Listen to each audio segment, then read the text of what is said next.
हाय, hello. नमस्कार. मी आज ना सुखसंवादची जी आपली सिरीज आहे त्याच्यामध्ये यूट्यूब चॅनलसाठी माझ्या सुखसंवाद या यूट्यूब चॅनलसाठी एका खूप वेगळ्या धाटणीच्या एका स्त्रीची मुलाखत घेणार आहे, जी अनेक गोष्टीसाठी मला व्यक्तिशः इन्स्पिरेशनल आहेच आहे, पण मला खात्री आहे की तुम्हा लोकांना पण खूप साऱ्या इन्स्पिरेशन्स मिळतील. म्हणजे तिची विचार करण्याची पद्धत, तिची काम करण्याची पद्धत, तिचं प्रोफेशनलिझम, हेल्थ विषयीचे तिचे स्वतःचे कॉन्सेप्ट, अशा खूप साऱ्या गोष्टींवरती, इवन तिचं करेज जे आहे, या सगळ्या गोष्टींना आपण स्पर्श करणार आहोत. तर आपण जाऊया थेट मीनाक्षी सोमपुरा यांच्याकडे. हाय. मीनाक्षी, नमस्ते. Hi, how are you? नमस्ते. Good. Thank you so much. So she might speak in English, she might speak in Hindi, she might speak in Gujarati and little bit Marathi. तर आपण ह्या चारही भाषांचं मिश्रण करत बोलत जाऊया. मीनाक्षी सोमपुरांना मी पहिला प्रश्न असं विचारेन की मुंबईमध्ये तुम्ही शिक्षण घेतलं जे स्कूल ऑफ आर्ट्स मध्ये, आणि मुंबईमध्ये पण छान करिअर इस्टॅब्लिश होत असताना तुम्ही नाशिकला आलात. What was the reason behind it? Basically I don't like too much of hustle bustle. तो मला ते खूप जास्त आवाज वगैरे, माझं समोर क्राऊड वगैरे आवडत नाही. मग आम्हाला दोघांना, म्हणजे माय हजबंड अँड माय सेल्फ, आम्हाला दोघांना असं शांतपणा जास्त आवडतो. मग त्यावेळी आमचे काही प्रोजेक्ट्स चालू होते नाशिकमध्ये आणि येणं जाणं सारखं होत होतं. मग नाशिक मला खूप आवडलं, म्हणून आम्ही ते मेट्रो सिटी सोडून नाशिकला आलो. We like the peace of Nashik. आत्ता नाशिकचा उल्लेख निघालाच आहे. तर त्यांचे जे पती आहेत ते पण सेम प्रोफेशनमध्ये आहेत, पण दोघंही एकमेकांना स्पेस देतात. दोघांचेही ऑफिस सेपरेट आहेत आणि दोघंही आपापल्या व्यवसायामध्ये आणि आपापल्या ठिकाणी वेल एस्टॅब्लिश्ड आहेत. तर मला नेहमी उत्सुकता असते की जनरली एका डॉक्टर असतील, इंजिनियर असतील, आर्किटेक्ट असतील. बेसिकली मीनाक्षी मॅडम ह्या जे स्कूल ऑफ आर्ट्स मधून त्यांनी आर्किटेक्ट कम्प्लीट केलेलं आहे आणि त्यांच्या पतींनी पण त्याच पद्धतीचं शिक्षण घेतलेलं आहे. तरीही त्यांचे दोन स्वतंत्र ऑफिसेस आणि स्वतंत्र आयडेंटिटी आहे. त्याविषयी काय सांगाल? आर्किटेक्चर असा प्रोफेशन आहे ज्याच्यात डिझायनिंगला महत्व जास्त असतं. तुमचे व्ह्यूज काय, माझे व्ह्यूज काय, त्याच्यात खूप फरक असतो. त्याच्यात एक फ्रीडम वाटते आणि त्या फ्रीडम मला खूप आवडतं. म्हणजे तुम्ही दोघांनी एकमेकांना स्पेस दिल्यामुळे कदाचित तुम्ही छान ग्रूम झाला आणि तुमची ग्रोथ पण चांगली झाली असं पण म्हणता येईल, कारण येणारे चॅलेंजेस पण स्वतःला सेटल करायचे असतात.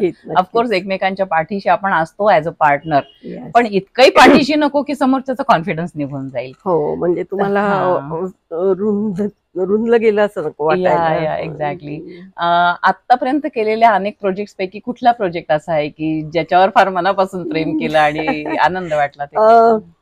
The best project that I have done is my own house. This building I have designed. Building and this house. This particular building I have designed, I have constructed. So ही जी एक creativity होती ती खूप, it was close to my heart म्हणता येईल. कारण त्याच्यात मी खूप काही एनर्जी पोर केली आणि बराच वेळ देऊन आणि खूप काम करून केलेलं आहे. आणि इथे खूप सुंदर गार्डन आहे. आम्ही गार्डन मध्ये बसूनच, पाठीमागं नदी आहे, गोदावरी नदी. तिथं आता पाऊस सुरू झाला की तुम्हाला मोरांचे आवाज, आताही खूप सारे पक्षी पाहायला मिळतात. असं एखादं लोकेशन चूज करून इथे एक अशी सुंदर इमारत उभी करणं आणि त्यात परत आपलं पण एक घर तयार करणं, हे खरंच खूप क्रिएटिव्ह काम आहे. आणि इतक्या सहज पद्धतीनं त्या सगळं करून मोकळ्या होतात की कधी कधी असं वाटतं, बापरे, या बाईकडे केवढी मोठी एनर्जी आहे. आता एनर्जीवरनं मला आठवलं, तुमचा विश्वास बसणार नाही, पण ही व्यक्ती रात्री अपरात्री इथून मुंबईला स्वतः गाडी ड्राईव्ह करत जाते आणि परत तिची कामं आटोपून तिथली परत ड्राईव्ह करत परत येऊ शकते. म्हणजे मी पहिल्यांदा मला असं वाटलं, oh my God, this is terrific. आणि दिवसा वगैरे ठीक आहे, दिवसाही जाते नो डाऊट, पण रात्रीही, म्हणजे फॉर एक्झाम्पल सकाळी उठवून इथून मुंबईला जायचं, मुंबईतली सगळी कामं करायची, तिचे मोठे मोठे क्लायंट्स मुंबईत पण आहेत, ती कामं उरकून परत इथे यायचं आणि संध्याकाळी जेवणाला डायनिंग टेबलावर इथे हजर. हे म्हणजे तीच करू शकते. What's the motivation and thinking on त्याचं यश मी नक्कीच माझ्या हजबंडकडे देईन. कारण त्यांच्या पहिल्यापासून एकच होतं की मी तुला काही ड्रायव्हर म्हणून इकडे तिकडे फिरवणार नाही. तुला तुझं जर प्रोफेशन मध्ये राहायचं असेल तर तुला इंडिपेंडेंट होणं गरजेचं आहे. मग आणि आम्ही मुंबईचे आहोत मुळात, म्हणून माझी प्रोजेक्ट तेव्हापासून तिथेच होती. मग आम्ही इथे शिफ्ट झाल्यानंतर ते क्लायंट्सनी काही मला कट ऑफ केलं नाही आणि मी पण त्यांना कट ऑफ करायला बघत नव्हते. मग ते प्रोजेक्ट चालू असताना travelling was just part of it.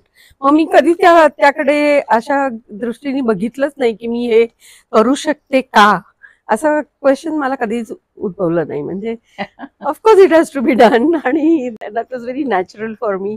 मग मला कधी त्या विषयी भीती वाटली किंवा काही वाटलेलं नाही, किंवा आपण काही वेगळं करतो असंही नाही वाटलं. असंही अजिबात वाटलं नाही. It is part and parcel of life असं वाटलं. म्हणजे मुळात मी स्त्री आहे आणि मला असे असे लिमिटेशन असायला पाहिजे, मी रात्री ट्रॅव्हल करू शकत नाही, मी अमकं करू शकत नाही, मी एकटी जाऊ शकत नाही, असे थॉट्स मला कधीच येत नाही. आणि त्याचं यश असं मी सांगितलं तसं घरातले लोकांना पण जातात. कारण आपण जसं पाऊल बाहेर ठेवलं की कोणी विचारलं की तू एकटी जाते का, मग तो थॉट मनात येतो. आमच्या घरात अशा काही म्हणजे हेच नाहीये, तशा पद्धतीचा विचारधारा तशीच नाहीये. थोडस विषयांतर करून मी एका मुद्द्याकडे येते. प्रेक्षकांच्या फार जिव्हाळ्याचा विषय आहे तो. आपण सगळेच आरोग्याच्या बाबतीमध्ये खूप विचार करत असतो, खास करून 40 नंतर.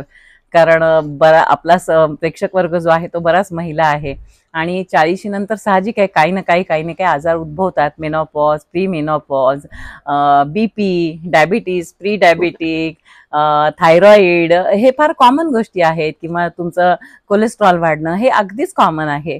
पण माझ्यासोबत बसलेली व्यक्ती जी आहे ती लकीली काहीही त्याला झालेलं नाहीये. पण आता हा मुद्दा मी त्यांच्यावर सोपवणार आहे की हाऊ यू मॅनेज एवढं प्रोफेशन सांभाळायचं, एवढे सगळे व्याप सांभाळायचे, मल्टीटास्किंग करायचं, फुल डे बिझी राहायचं, आणि एवढं सगळं करून स्वतःची हेल्थ मेंटेन करायची. तर ती हेल्थ कशी मेंटेन केली जाते आणि त्यासाठी काय प्रिकॉशन घेते ही मला व्यक्तिशः खूप उत्सुकता आहे. तर तो प्रश्न मी विचारते मीनाक्षी ताईंना. थँक्यू. मी मुळात जॉईंट फॅमिलीमधनं आहे, आणि आमच्या घरात आम्ही 12 भावंड होतो, आणि मी सर्वात छोटी म्हणजे लहान आहे. मग माझ्यापेक्षा जे काही माझे फॅमिली मेंबर्स आहे they are all senior to me, आणि मी त्यांना काही प्रॉब्लेम्समधनं जाताना बघितलं. काय यांना डायबिटीज होतं, काय यांनी लिव्हर फेल्युअर वगैरे. मग ते बघून मला असं वाटायचं की ह्यांनी जर स्वतःकडे लक्ष दिलं असतं, लहानपणापासून लक्ष दिलं असतं, तर या गोष्टी घडल्या नसता. आणि तुम्हाला सर्व काही येत असेल, तुमच्या कॅपॅसिटी असेल काम करायची वगैरे, परंतु जर हेल्थ नसेल ना तर तुम्ही कुठे काही करू शकत नाही. It becomes a big drawback. तर ते मला मुळात 10 वर्षाची असताना मी योगाचं सर्टिफिकेट घेतलेलं आहे. आणि माझे वडील पण खूप म्हणजे असे ही वॉज व्हेरी इन्स्पायरिंग की हेल्थकडे बघायला पाहिजे, कारण त्यांच्या स्वतःच्या हेल्थमध्ये खूप प्रॉब्लेम्स होते. मग 10 वर्षाची असताना मी योगा सुरू केलं, पण खूप काही शिफ्टिंग मध्ये इथून तिथे तिथून तिथे, आणि प्रोफेशन मध्ये बिझी झाल्यावर काही सुटत जातं आपलं. मग ते मी परत थ्रेड नेहमीची अशी I use to pick it up. मग ते तेव्हापासून मी जिमला जायची शाळेत असताना. मग ऑफिसमध्ये काम करत असताना सुद्धा 7 वाजता ऑफिसमधनं बाहेर पडून 8 वाजेपर्यंत मी योगा क्लासला जायची. मग it is my second nature, I can say, to take care of my self. मग जेव्हा जेव्हा मला कामात ना जी काही वेळ भेटते ती मी हेल्थसाठी ठेवून घेत असते. मग आता जो मी उल्लेख केला की 40 नंतर बायका ही गोळी खा, ती गोळी खा, हे औषध घे, ते औषध घे, असं नेमकं तुम्ही काय करता? मी अजिबात, मला मध्ये 5-6 वर्षापूर्वी थोडंसं थायरॉइडचं प्रॉब्लेम जाणवलं होतं, म्हणजे माझ्या रिपोर्टमध्ये आलं. तर डॉक्टरनी मला डायरेक्ट सांगितलं की आता तुम्ही गोळ्या घ्यायची सुरुवात करायची, आणि ह्या गोळ्या तुम्हाला आयुष्यभर घ्यावं लागेल. मी म्हंटल हे असं शक्य नाहीये, असं होऊच शकत नाही. कारण देवाने जे आपल्याला शरीर दिलेलं आहे त्याला एक मेकॅनिझम दिलेलं आहे which can heal its own self. यावरती माझा खूप विश्वास आहे. मग मी रिसर्च सुरू केलं, आणि खूप सोप्या गोष्टी मला सापडल्या की तुम्ही योगाचे 2-3 प्राणायाम जर केले तर तुमच्या तो हा थायरॉइडचा प्रॉब्लेम खूप इझिली जातो. मग ह्या गोष्टीकडे लोक वळत नाही, किंवा त्या गोष्टीला कोणी बघतच नाही. मग मी ते प्राणायाम सुरू केले, 3 महिन्यात माझं थायरॉइड बिकेम व्हेरी नॉर्मल. म्हणजे तिथून मला समजलं की स्वतःचं हेल्थ जे आहे त्याच्यावरती आपणच फोकस करायचं असतं. बाहेरच्या गोष्टीवरती जर तुमचा भरोसा जास्त वाढायला लागला तर your body will not heal itself. पण तिथून मी सुरुवात केली की नाही, मी माझं जे काही झालेलं आहे मी इम्प्रूव्ह केलं तर मी दुसऱ्यांना पण द्यायला पाहिजे. मग when I was 60 years old I became a yoga teacher. आणि मी अक्षरशः जाऊन युनिव्हर्सिटीचा कोर्स केला आणि बिकेम अ टीचर. आणि त्यावेळी माझं मनात आलं की सिनियर सिटीजन्सला ह्याची गरज जास्त आहे. तर सिनियर सिटीजन्स असं म्हणतात की आता मला काही योगा बिगा करता येत नाही, मला चालायला जाता येत नाही, पण त्यांनी तर खरंच त्याकडे बघायला पाहिजे आणि वळायला पाहिजे. आणि मी रोज युट्यूबवर जर काही व्हिडिओ भेटले तर मी 70 वर्षाची बाई कशी करते, 80 वर्षाची बाई कशी करते, 90 वर्षाची लोक पण मॅरेथॉन मध्ये पार्ट घेतात आणि मला मॅरेथॉन मध्ये पार्ट घ्यायचे. ही माझी एक अजून एक विष राहिलेली आहे, ती मी करीन पुढे. आता मला उत्सुकता आहे की मेडिसिन आता कुठले घ्यायला लागतं? नाही, मी एक पण मेडिसिन अजूनपर्यंत घेत नाही. नाही, माझ्याकडे तो मेडिसिनचा डब्बा किंवा मेडिसिनवरची नावं मला वाचता येत नाही. आणि जर मला एखाद्या डॉक्टरकडे जायला लागलं, कधीतरी डेंटल त्रास झालं आणि एखादी गोळी घ्यायला लागली तर मला खूप म्हणजे इतकं अपसेट व्हायला लागते मी की बापरे, ही गोळी मी घेते आता माझं काहीतरी होईल. म्हणजे मला फारच भीती आहे, ॲलोपॅथिक मेडिसिनची खूप भीती वाटते, म्हणून मी हेल्थकडे लक्ष जास्त ठेवते माझं. Wow, how nice. आता परत आपण आपल्या प्रोफेशन कडे वळूया. बेसिकली यू आर आर्किटेक्चर, पण ते करत करत असतानाही हळूहळू बिल्डरशिप कडे वळालात तुम्ही आणि यू बिकम बिल्डर. तर मला उत्सुकता आहे की इतकं मेल डॉमिनन्स असलेलं हे प्रोफेशन आहे. ऑफकोर्स बहुतेक प्रोफेशन मध्ये मेल डॉमिनन्सला तुम्हाला फेस करायलाच लागतं, पण हे तर म्हणजे भयंकरच प्रकार आहे. अशा परिस्थितीमध्ये तुम्ही त्याच्यावरती मात करत you established your self as a first woman builder in Nashik. तर तो प्रवास why you wanted to be a builder, तो प्रवास आणि त्याच्यातनं आता कोणते कोणते प्रोजेक्ट आले आणि आता कोणतं प्रोजेक्ट चालू आहे ते आम्हाला जाणून घ्यायचं. थँक्यू. येस, दिस प्रोफेशन मध्ये मला पॅशन तर आहेच आहे, परंतु आम्ही जेव्हा घर बघत होतो तर खूप घर बघत होते मी, आणि मला असं वाटत होतं की कोणी मेल आर्किटेक्टनी घर डिझाईन करणं म्हणजे काही ना काही त्रुटी राहतात. तर जेव्हा मी ही बिल्डिंग केली तेव्हा मला जाणवलं की काय काय गोष्टी असतात जे women of the house will need. आणि त्याकडे म्हणजे मी ही बिल्डिंग करायच्या आधी खूप काही प्रोजेक्ट्स केलेले. इंटिरियरची प्रोजेक्ट्स करताना मला नेहमी विमेनशी जास्त हे करावं लागतं, इंटरॅक्ट करावं लागतं. मग त्यांना जे काही ते छोटे छोटे प्रॉब्लेम्स असतात ते मला खूप असं वाटत होतं की मी त्याला सोल्युशन द्यायला पाहिजे, म्हणून मी रेसिडेन्शियल बिल्डिंग मध्ये वळाले. आता जेव्हा आपण एका क्लायंटसाठी किंवा बिल्डरसाठी जेव्हा आपण काम करतो मग त्यांचं खूप काही आपल्याला ऐकावं लागतं आणि त्यांच्या पद्धतीने किंवा त्यांच्या एक स्क्वेअर फूट वाचून आणि कसे पैसे आपल्याला गोळा करायचे त्याच्यावरती जास्त कॉन्सन्ट्रेशन असतं. परंतु मला कसं आहे, architecture is macro level designing आणि furniture is a micro level designing, आणि I have the talent for the whole spectrum. तर ते घर डिझाईन करत असताना फर्निचर कुठे कसं असावं त्या हिशोबाने मी रूम डिझाईन करायचे. म्हणजे लोक उलट करतात, पहिले घर घेतात आणि मग इंटिरियर करतात. मी घर डिझाईन करत असताना मला इंटिरियरची जाणीव पाहिजे असती, कारण त्याशिवाय तुम्ही जेव्हा फर्निचर करायला लागतात तुम्हाला खूप अडथळे येतात. ही खिडकी इथे उघडत नाही, हा दरवाजा उघडल्यावर तुम्हाला जायला काय करायचं कळत नाही. मग या गोष्टीला बघून मला असं वाटायला लागलं की नाही, मी स्वतः डिझाईन करणार आहे आणि मी स्वतः बिल्ड करणार आहे. आणि या घरात आल्यावरती मला स्वतःला असं वाटतं की किती गोष्टी मी ज्या केल्या ते काही women would love to have in the. आणि यातूनच मग मला असं वाटतं की फर्निचर फॅक्टरी आकाराला आली असावी. म्हणजे काय काय केलं नाहीये ह्या व्यक्तीने, आता ते यातनच ती फर्निचर फॅक्टरी तयार झाली का? मग नाही, फर्निचर फॅक्टरी माझी मी 35 वर्षापासून चालवतीये. आणि इनफॅक्ट फर्निचर फॅक्टरीमध्ये माझं जास्त focus is on the corporate sector.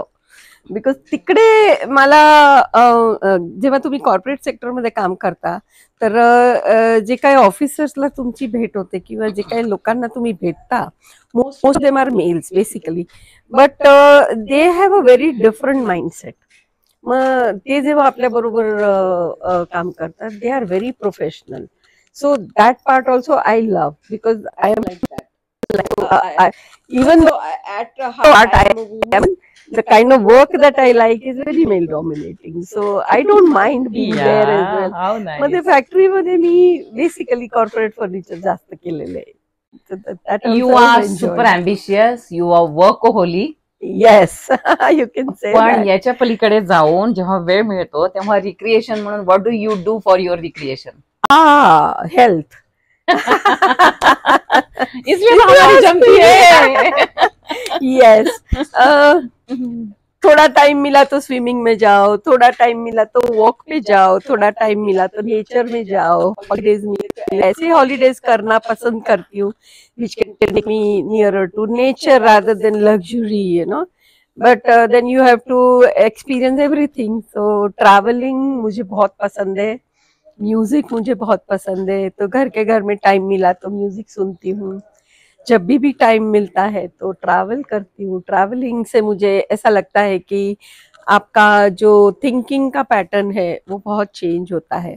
आप दूसरे कंट्री में जाते हो, how women are treated over there, या तो लोगों की सोचने की कैसी पद्धत है, वो जानने के बाद में आपका पर्सनालिटी बहुत चेंज होता है. क्या बात है. So I like travel. आपने, मैं जानना चाहूंगी कि आपने कितना सारा ट्रॅव्हलिंग किया है रिसेंटली. जहां तक मुझे पता है की आप क्रूज पे चली गई थी, तर ते क्रूजचा एक्सपिरियन्स कसा आहे? कारण आमचे अनेक व्ह्युअर्स आहेत की त्यांना उत्सुकता असेल की क्रूज वरती जाणं आणि मोठ्या क्रूज वरती 10-15 मजल्याचं क्रूज वर जाऊन 5-7 देश बघणं, अंटार्क्टिका सारखं एखादं लोकेशन बघणं, तर तो अनुभव कसा होता? It is extremely exciting. In my life मैंने नॉर्थ पोल देखा है, मैंने साउथ पोल देखा है, and east and west both. China भी किया है, अमेरिका भी किया है. सो एक चीज मुझे पता है कि आप कहीं पे भी जाओ, ह्यूमन बीइंग्स आर सेम. तो आपको वो जो अपना एक अंदर का एक कॉन्शियसनेस रहता है कि मैं इंडियन हूँ, मैं ये नहीं कर सकती, या तो westerners are smarter than me, ये सब कंसेप्ट्स गायब हो जाते हैं. And then you feel so comfortable being yourself कि कहीं पे कुछ वो चेहरा लगाने की जरूरत नहीं पड़ती. You can become comfortable everywhere. और मेरे नेचर में एक चीज और है कि मैं जल्दी से फ्रेंड्स बना लेती हूँ. फ्रेंड्स बना भी लेती हूँ लेकिन चूजी हूँ. सबके साथ में फ्रेंड्स नहीं बन जाती, बट जिसके साथ में बन जाती हूँ then I really open up and then we learn so much. तो वो एंटार्क्टिका का जो आपने अभी पूछा, वो that was the south pole. मैंने end of the world touch करके आई हूँ मैं आज. It is very very exciting, very exciting. And I've done Alaska also, which is the North Pole. तो top of the world touch किया है, bottom of the world touch किया है. अभी जो नया प्रोजेक्ट आपका आया हुआ है, जिथपर्यंत मला माहिती आहे तुम्ही सगळे घरांसंदर्भातच प्रोजेक्ट केलेले आहेत. तर त्या प्रोजेक्ट संदर्भात पण आधीच्या सांगा, आणि आत्ताचा जो नवीन प्रोजेक्ट आलाय जो almost it is about to complete, am I right? Absolutely. हा, तर त्या संदर्भात पण सांगा तुम्ही. बरं, मेरा डिजाइन फोटे ऐसा है कि मुझे घर के अंदर और घर के रहने वालों के लिए एक सुकून चाहिए. लग्जरी हो ना हो, बट बेसिक्स अच्छे होने चाहिए और एकदम सिंपल सादा घर होना चाहिए. बहुत फैंसी घर होने से आप अंदर रहने के बाद में आपको एक एंजाइटी आती है. जो भी मेरे घर में एंटर करता है या तो मैंने बनाए हुए घर में एंटर करता है, एक ओपिनियन मुझे हमेशा मिलता है कि ये घर में शांति लगती है, because I don't do fancy things. आप बिलीव नहीं करोगे, एक क्लाइंट ने मुझे घर लेने के 5 साल के बाद कॉल किया और बोले मैं जब भी सुबह पूजा करता हूँ मैं आपको ब्लेस करता हूँ. आपके कारण हम लोग जो घर में रह रहे हैं, हम लोगों को इतनी शांति लगती है, इतना अच्छा लगता है. क्या बात है. मैं आता तुम्ही ते क्लायंटचं उदाहरण दिलं, त्याच्यावरनं मला असं वाटतं की मीनाक्षी मॅडमचं जे स्ट्रेंथ आहे ती यात असावी की तुम्ही त्या व्यक्तीची पर्सनॅलिटी त्या घरामध्ये रिफ्लेक्ट होत जाते. कोणी असलं तरी. नाहीतर ते फर्निचरनी भरलेल्या खिचडीमध्ये आपण कुठेतरी एखादं फ्लावर किंवा एखादं मटर सारखे राहतोय आतमध्ये, तसा फील येऊन उपयोग नाही. आपलं घर हे आपलं वाटलं पाहिजे आणि त्याच्यात आपली पर्सनॅलिटी रिफ्लेक्ट झाली पाहिजे. तर ते आपल्याला छान वाटतं, सुदिंग वाटतं आणि ते इतरांना पण सुदिंग वाटतं. याला जोडून मला विचारावंच वाटतं की आता पुढचे फ्युचर प्रोजेक्ट काय काय आहेत येऊ घातलेत आणि आताच्या प्रोजेक्ट खूपच आहे. एम्बिशन खूप आहे. आता माझा नेक्स्ट प्रोजेक्ट, मला कमर्शियल प्रोजेक्ट करायचंय. त्याच्यात सुद्धा मी स्वतःहून एंटरप्रेन्योर असल्यामुळे तिथे सुद्धा मला माहिती आहे की लोकांना काय अडथळे येतात. If the God agrees with my ambition then I will do that. त्याला जोडून मला एक सुचवावं असं वाटतं की हल्ली सिनियर सिटीजन साठी खूप छान छान प्रोजेक्ट येत आहेत. पूर्वी एक कॉन्सेप्ट होती की वृद्धाश्रमच डायरेक्ट, आता तसं नाहीये. आता लोअर मिडल अपर मिडल आणि द एलाइट क्लास सगळ्यांसाठी आता ते तशा पद्धतीचं कॉन्सेप्ट डिझाईन होत आहे. तर त्या संदर्भात तुम्ही विचार केलाय का? Oh yes. That also I have thought. Some 5 years back I was sitting with some NRIs. आता होतं काय आहे, मोस्टली यंग जनरेशनला असं वाटतं की western country is very prosperous आणि जे काय ते इकडे शिकतायत त्याचं त्यांना मोबदला तिकडे जास्त भेटतो. मग young generation shifting to the other countries. मग इथे काय होतं, mostly senior citizens are at home and most of them don't want to go to the western country and live there, because त्यांना हे माहिती आहे की त्यांची जी मुलं आहे ते आता खूप बिझी असतात, कामात असतात. अमेरिकेला असेल किंवा कोणत्याही कंट्रीमध्ये असेल, त्यांना काम करावं लागतं. मग ते जेव्हा कामाला जातात तेव्हा आपली जी सिनियर सिटीजन मंडळी आहे त्यांना घरी बसून काय करावं ते सुचत नसतं. कारण ते इंडिपेंडंट नसतात, त्यांना त्या कंट्रीचं काही माहित नसतं, कधीतरी लँग्वेज पण माहित नसतात, ते ड्राईव्ह करू शकत नाही, दे बिकम व्हेरी डिपेंडंट. मग त्यांना इथे अशी आपण सोय केली की they are independent at the same time they are taken care of. मग अशा पद्धतीचे प्रोजेक्ट आता खूप यायला लागलेले आहेत. मला ह्याच्यावर आठवलं, मी आता काही दिवसांपूर्वी डेन्व्हरला गेले होते आणि तिथलं मोठं बोटॅनिकल गार्डन आहे. ते बघत बघत बघत बघत अशी बाहेर आले एका गेटमधनं आणि एकदम अँब्युलन्सेस आल्या, बऱ्याच 10-12 अँब्युलन्सेस आल्या आणि त्याच्यामध्ये नाकात नळी घातलेली, इकडे saline, not saline exactly but somehow feeding असेल ते काहीतरी, आणि स्ट्रेचरवरती एक एक सिनियर सिटीजन बाहेर यायला लागले. I got very scared. मला असं वाटलं की ते चुकून हॉस्पिटलच्या ऐवजी इकडे आले की काय, म्हणून मग मी तिथे गेले, त्यांना विचारलं की हे काय आहे, म्हणजे हे आजारी आहेत का? तर ते असं म्हणाले नाही, ते बेडरिडन असले त्यांना पण बोटॅनिकल गार्डन बघावीशी वाटते. आणि ते आम्ही त्यांना असं आणतो, आम्ही स्ट्रेचरवरनं त्यांना असं नेतो, त्यांना हे सगळे झाडं, ते आकाश, हे माणसं असं सगळं दाखवतो आणि त्याच्यामुळे त्यांचं लाईफ एक्सपेक्टन्सी वाढते. आणि बेसिकली त्याच्यापेक्षा त्यांचं रोजचं जगणं, लाईफ एक्सपेक्टन्सीचा इश्यूच नाही, कारण ऑलरेडी ते 100-90 वर्षांचे आहेत. पण ते अशा सिच्युएशन मध्ये त्यांना असं सुखाने शांत मरण आलं पाहिजे, वाटायला पाहिजे. बरोबर. पहा मीनाक्षीताई, किती विषयांना आपण स्पर्श केला. तुमची थॉट प्रोसेस एकदम क्लिअर आहे, तुमच्या आयडियाज एकदम क्लिअर आहे. घर बांधत असताना तुम्ही घरातल्या महिलेला काय काय लागतं किंवा एक फूट जागा कशी आपण ती युटिलाइज करू शकतो या सगळ्याचा विचार करता. नवीन प्रोजेक्ट कुठले कुठले येणार ते तुम्ही सांगितलं. हे सगळं आमच्या प्रेक्षकांसाठी पर्सनली मला स्वतःला प्रचंड इन्स्पिरेशनल आहे. तुम्ही आमच्या युट्यूब चॅनलसाठी इंटरव्ह्यू दिला, मी आपली मनापासून आभारी. Thank you so much. थँक्यू.